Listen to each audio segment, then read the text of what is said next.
ni pare. Nakalitan namin ni pare Christian, yung head. 4J2. Easy kasi si pare ko eh, kaya ano, ngayon lang nakabit to. So, magka-timing na tayo. Yan.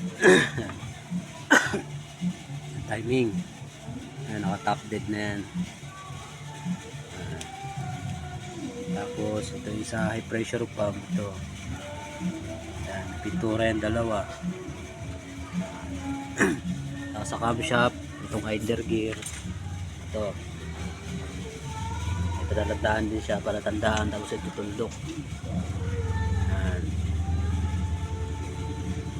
Tatapat mo lang siya, igigitnaan mo lang. Kasi ito nakatapat dito sa tornilyuhan.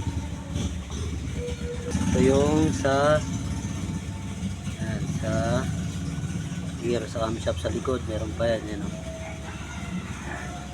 Saka yun. Kita mo ba? Ayan. Magta-timing ka, huwag mo na ilalagay yung cup.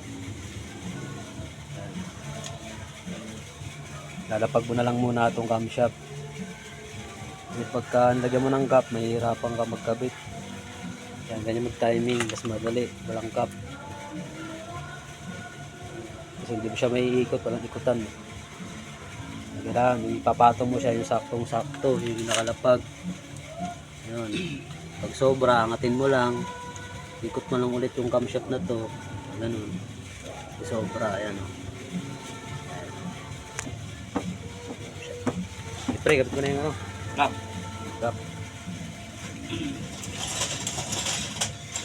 Hindi mo natin lalagyan ng cup para ano, hindi mag-timing. Okay na yan. Very good na yan. Yan.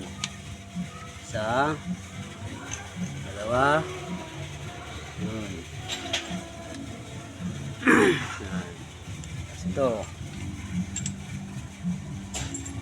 Huwag dito. Baka malito kayo. Dito na itapat. Dito.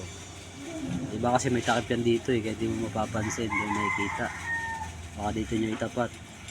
Tatanggalin nyo muna yung takip dito. Ayun, timing. Pressure pump. Ito, sa kadena. Hindi naman malilito kasi may kulay yung kadena eh. Tsaka ito, ibang kulay. Tatapat ulit sa tuldok.